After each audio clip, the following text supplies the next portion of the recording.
where are the priority? What is the most important things? Leadership is for serving others, is for making a difference. Is to not make our decisions, not make our plans in isolation. Hello, everybody. Welcome to Get to Know Me with Jonathan Lacer, a show where we just get to know base leaders around Central Europe.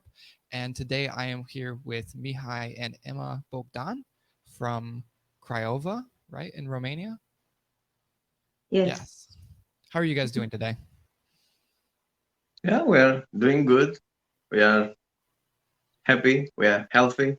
We are with the kids doing homeschooling now. Yeah. Cool. So just kind of the first question of just where are you guys from? And then how did you guys get into YWAM? How were you introduced? How did you get into our little culture here? Mhm. I'm from Romania, from Oradea, northwest of Romania.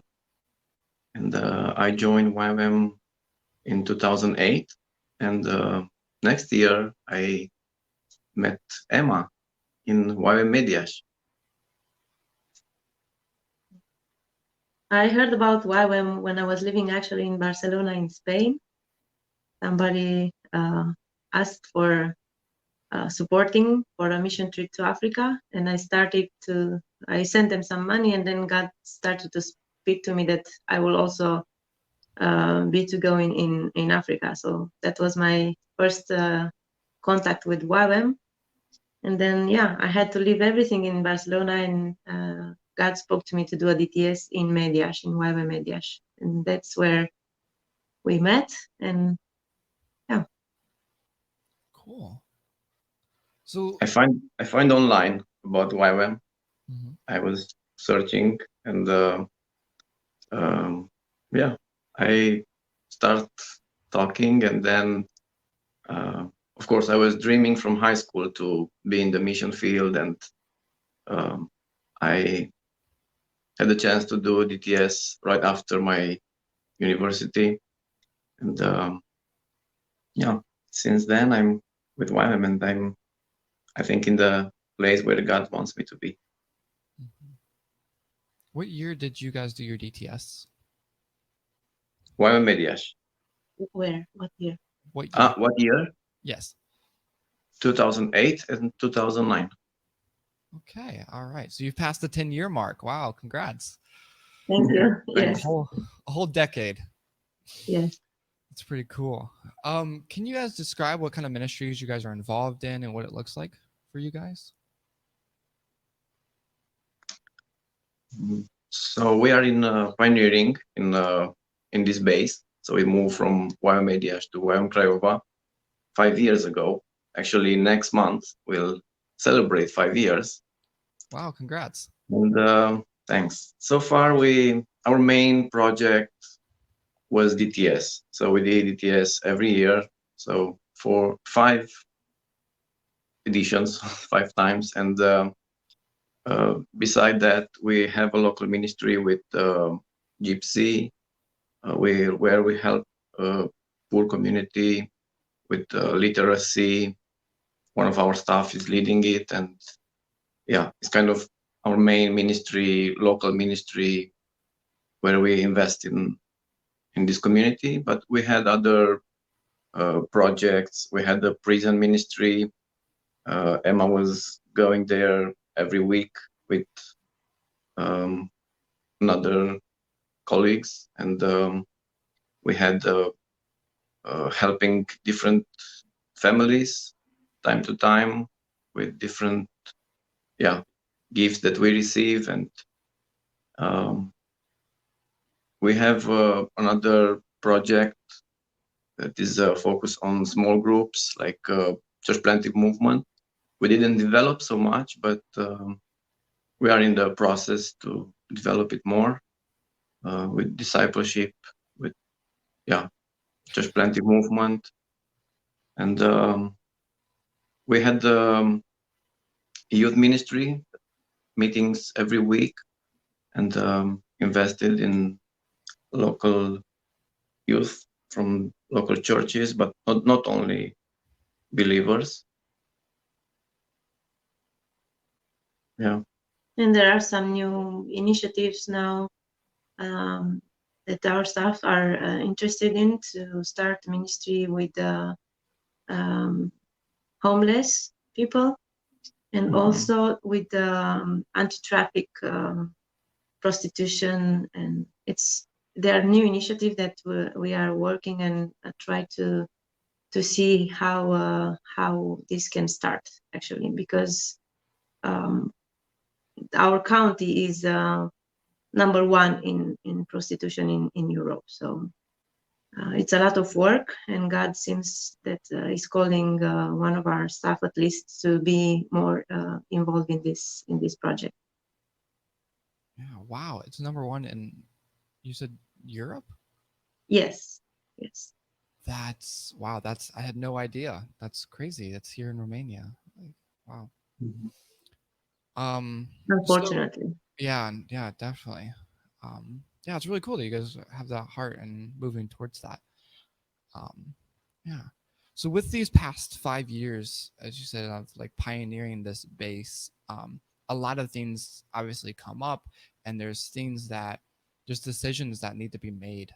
Um, what was the hardest decision that you guys feel that you guys had to make along this way so far?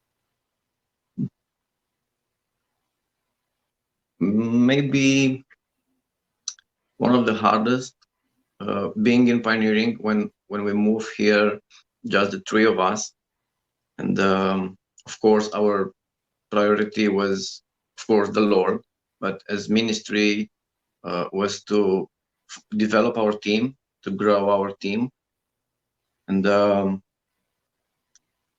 what was very hard, and maybe in the second year of our pioneering, to not to accept somebody in our team, somebody who was actually gifted and a nice person, but for the team dynamic in that time was not good for him to be here, and that was very hard for us because we were praying for people, and we this area really needs so much more workers in the field, because it's a big need, and we were praying for that. So this I think was one of the hardest decisions that we had to make. Mm-hmm. Yeah. And so like with like hard decisions and tough times also comes big miracles. What would you say like the biggest miracle that you guys seen in your career with YWAM?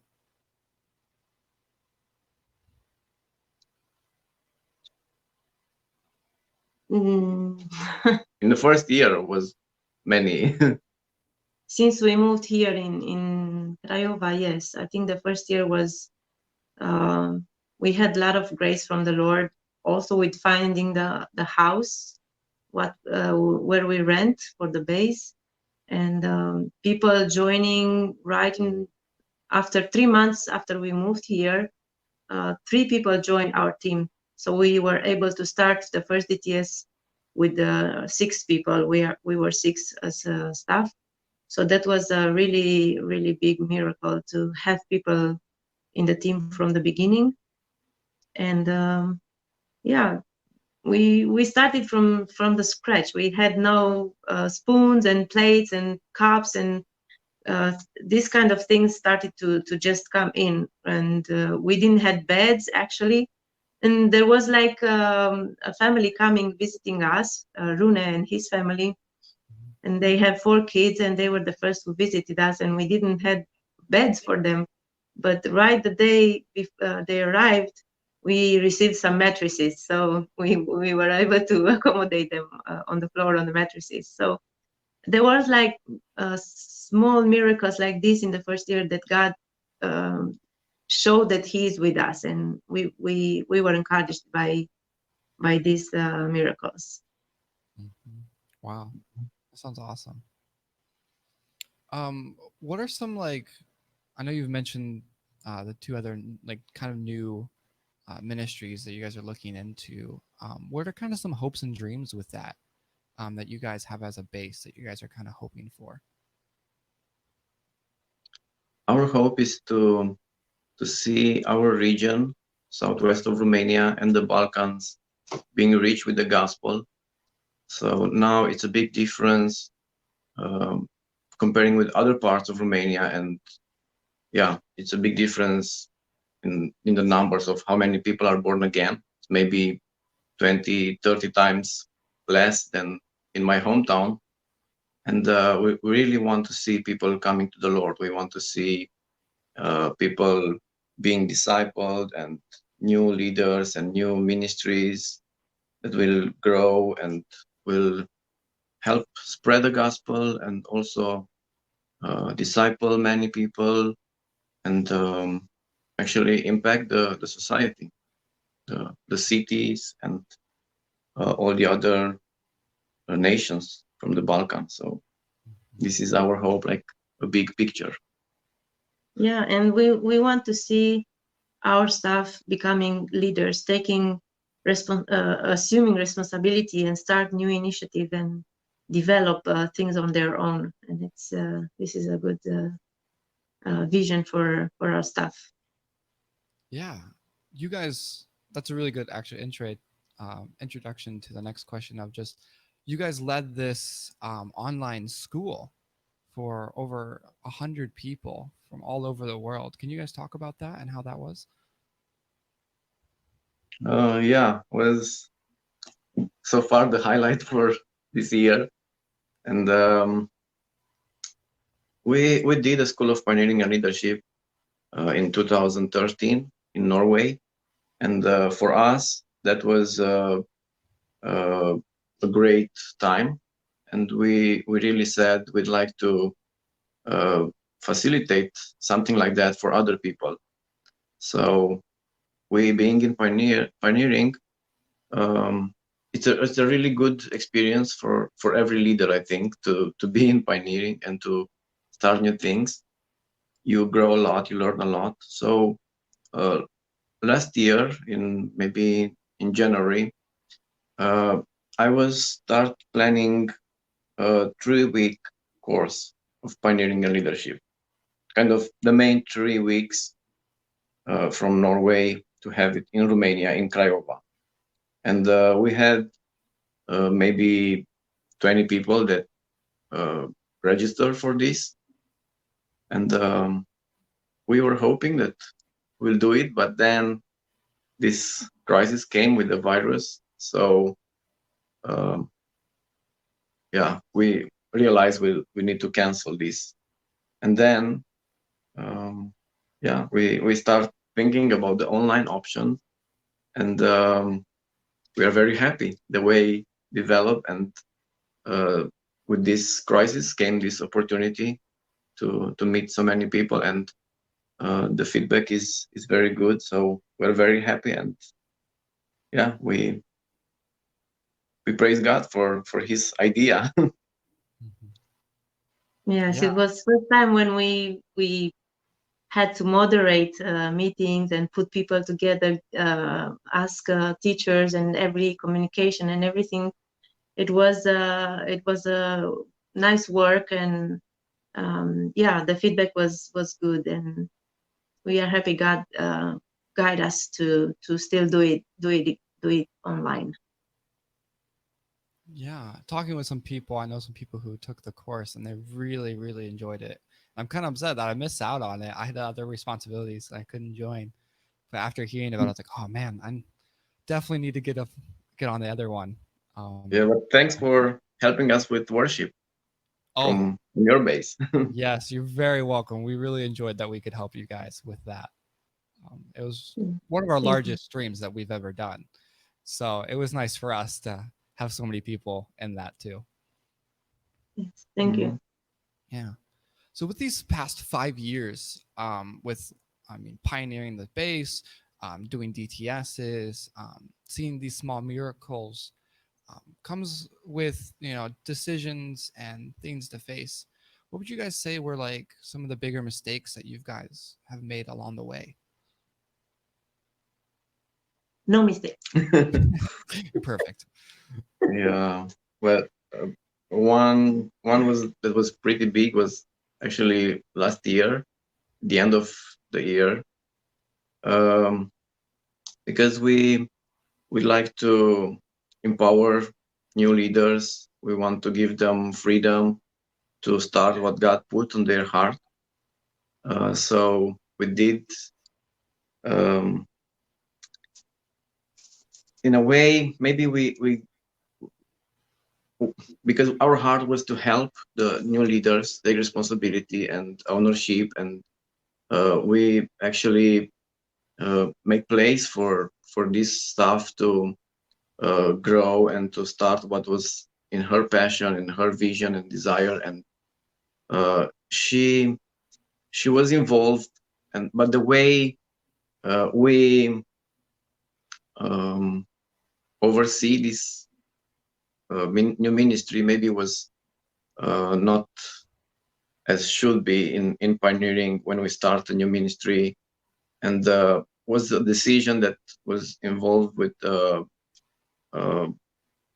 lot of money, starting with building a container for this community in the Gypsy community. And the way we approached the company to build it was not very good. So our mistake was that we didn't make sure that everything is right. So we didn't do the research before as it should. Yeah, and our mistake was moving too fast and not paying attention to all the details. So we needed to restart again with another company to build a container, and we didn't lose all the money, but we did some mistakes, and yeah, was our responsibility to make sure that everything is good with this company, and to be trustworthy, to do a good quality work. And yeah. How did you guys process that with your team? Like, how did that go for you guys? We gathered actually all the staff together. We told them this is the situation, this is the mistakes that we did, and we tried to together to see, okay, what can we do best for the next time when we have to do this, like to at least find three options where we can compare, and to do our research first before we take a decision. And we try not to blame anybody and try to assume as leaders. And for us also was a learning process, what to do in this kind of situation. And also we involved the staff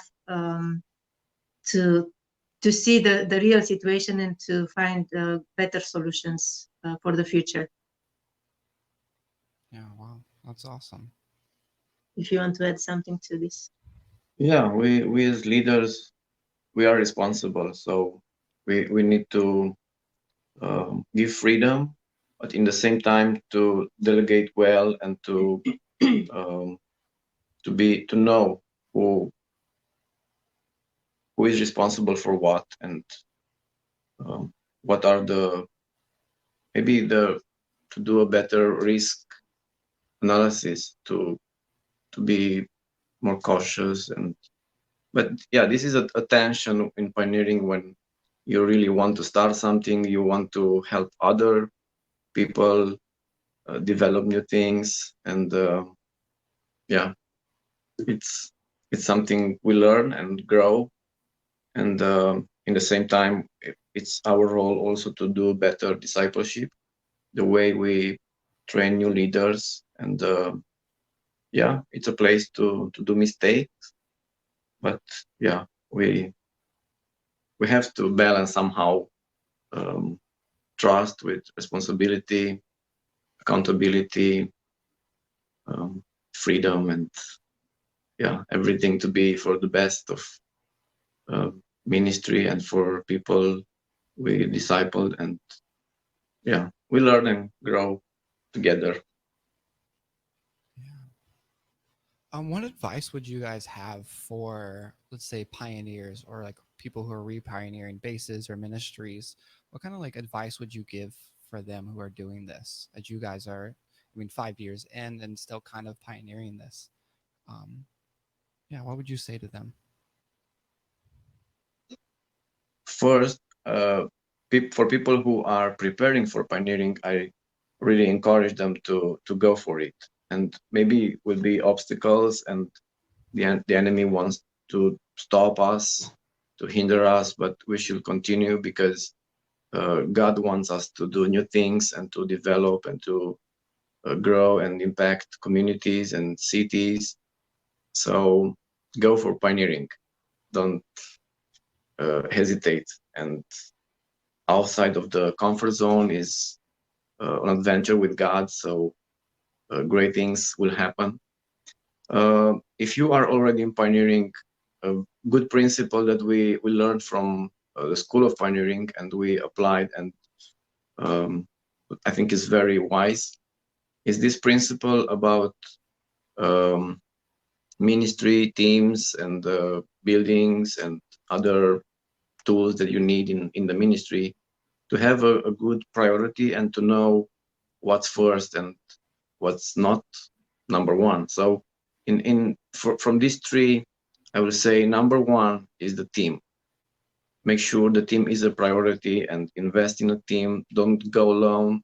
This saying, if you want to go fast, go alone, but if you want to go far, go in a team, go together with others. So team is first priority, of course, after the Lord. So then after you focus on the team, growing the team, actually discipling new people who will join the team, not just recruiting from other parts. So then is ministry. Ministry is not first. Ministry is not third. Third is buildings and other tools that you need, like car or, of course, maybe a camera or a laptop or other things. But first is team. If you have a team with the Lord, you can have a ministry, and if you have the ministry, then the other things will follow. So this is a principle that is guiding us. And of course, another advice would be to balance or to be radical in both. Intimacy with the Lord, focusing on the Lord, meditating on the Word, being passionate about Him, worshiping the Lord, and then action. You wait from the Lord, but in the same time, the Lord is waiting for us to do His will and to make a difference in this world. So together, I will say, in pioneering, you have to do this maximum. You have to maximize this both, to focus on the Lord, worship the Bible, and then action. You need to make a difference. You need to really see transformation and impact something. You need to see results. You need to be fruitful. So I would say this two, it's another key thing in pioneering. I agree. Yes. Wow. Sounds really great. For those who are maybe being introduced to leadership, young leaders in their early 20s or so, early mid 20s, what would you say to them? Like maybe some advice to be aware of things, or like what would you say to them who are stepping into these leadership roles? I would say leadership comes with a responsibility. So if you want to be a leader and to develop as a leader, what's your responsibility that you want to take on your shoulders, and what do you want to carry, and what do you want to develop? So leadership is not for the leadership in itself. It's not a purpose in itself. It's for serving others. It's for making a difference. So focus on a vision that God put on your heart, and then do your best to serve in this direction. Put your energy and your passion and your gifts and skills and everything that God gives you, and focus, invest in something. And in this way, you will serve, you will lead, other people will follow you if you are making a difference, if you are serious, and then you will grow together with a team and a ministry, and you learn. And yeah, so this is my advice or encouragement. Mhm.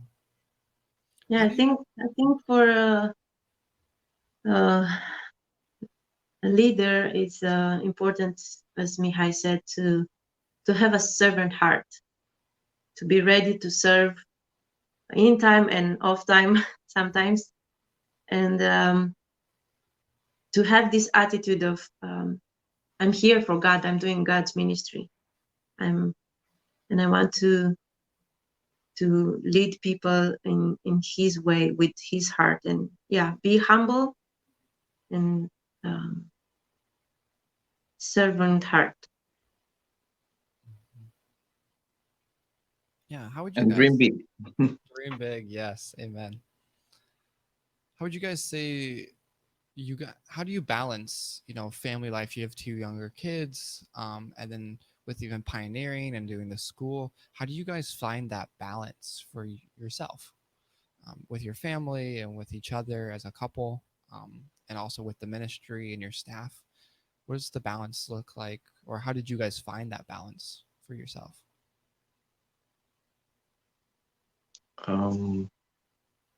Every parent is different. Every family is different, and what is maybe specific about us is that we are involved pretty much together in the ministry since we started together, and we just get used to be present, sometimes together, sometimes one of us, and we have our heart in what we do. So depends on the activity and on the what is the main responsibility. We try to be present, one of us. So one is with the kids all the time, and now they are going to school, not in this season, but yeah. And Emma, she's active. She she's not just staying home with the kids. So she enjoy being at the base and working in different responsibilities. And me, I'm He's more introvert. yeah, I'm more introvert, and I don't mind if I sometimes stay with the kids and do some things from home. Yeah, I can prepare things on my computer, write, or communicate. So it's not hard for me to work from home and yeah, to be in this together in different ways. Yeah, what I like in YWAM is that regarding families, they encourage both of the parents to be involved in ministry. And as Mihai said in the beginning, every family is different, and every person, we are different. So if I'm a mom, an active mom, and I like to be involved and also make sure I'm doing my responsibilities as a mom, but I'm not that kind of mom that stays home, only stay home and take care of the kids. We are both parents, so we try to both be present in the kids' life. So with our giftings, like I help them more with maybe with the school sometimes, and Mihai is playing more with them. So you need to find what are how you function as a family. Because if you are an introvert mom, maybe you would want to stay more at home and stay with the kids, and that's fine. That's fine for you. That it's good, and this is what you need to find. What kind of parent and personality you have, and set together the boundaries and the principles as a family, how you want to be involved in the ministry. And the freedom that YWAM gives, it's really good, because like this, every family can work together as best as they can with their giftings and personalities. Yeah, and when we can, we take the kids with us at the Almost base. everywhere. we did a lot of travelings with the kids, especially in the beginning of the pioneering in Romania, but also in doing fundraising in other parts. And they were with us. They were with us when we were meeting together. They were not in school. They were so they were with us. And we didn't have a babysitter or a grandparent to be with us. Yeah, but they sometimes just want to go to the base. After the school, we take them to have lunch at the base. So they like to be with the other colleagues, and we have community evenings when we go together as a family. So the base is like second home. Actually, we stayed there at the base in the beginning. So they consider themselves like little missionaries or part of the team. Part of the team somehow. Wow, that's awesome to hear. So you guys are leaders, and with the leadership and pioneering, like you did this school, it's a big part of your heart. How can people get involved with that? What's the best way that people get maybe introduced or take a school? How can they partner with you guys in that? What's the best options for other people to maybe move forward into this part of YWAM? Of course, we have DTS every year in autumn, so people are welcome to join, to be in training and in the same time in ministry, because we include people in local ministries during the lecture phase. And then we have different projects, like in the summer Promission Festival, when we receive a team in our city.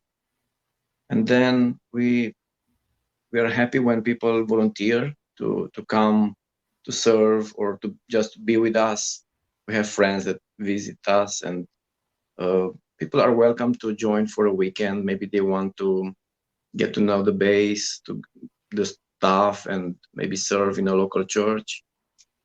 People are welcome if they want to have their own project here in Craiova, focus on what they are doing, maybe in different ways or another part. So we say welcome to other projects, and we want to connect with people.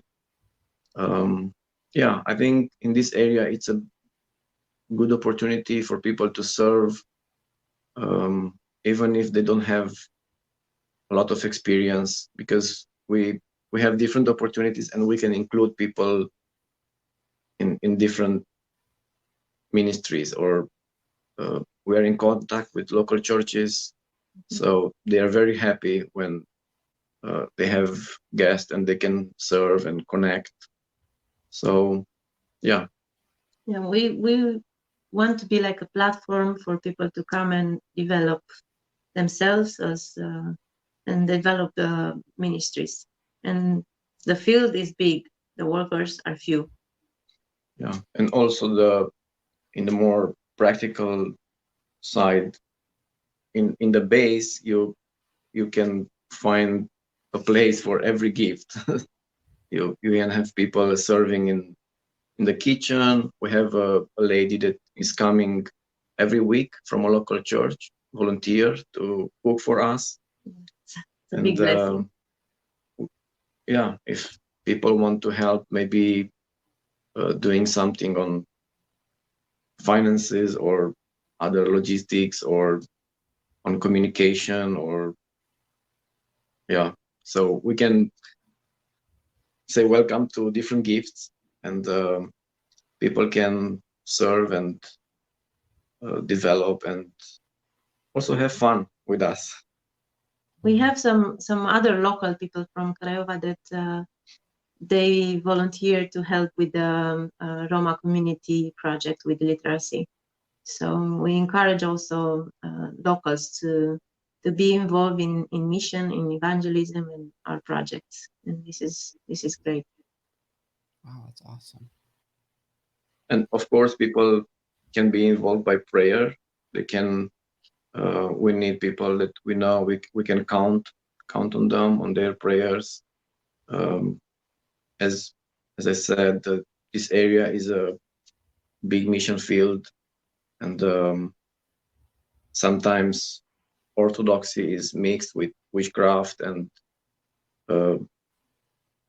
atheism, and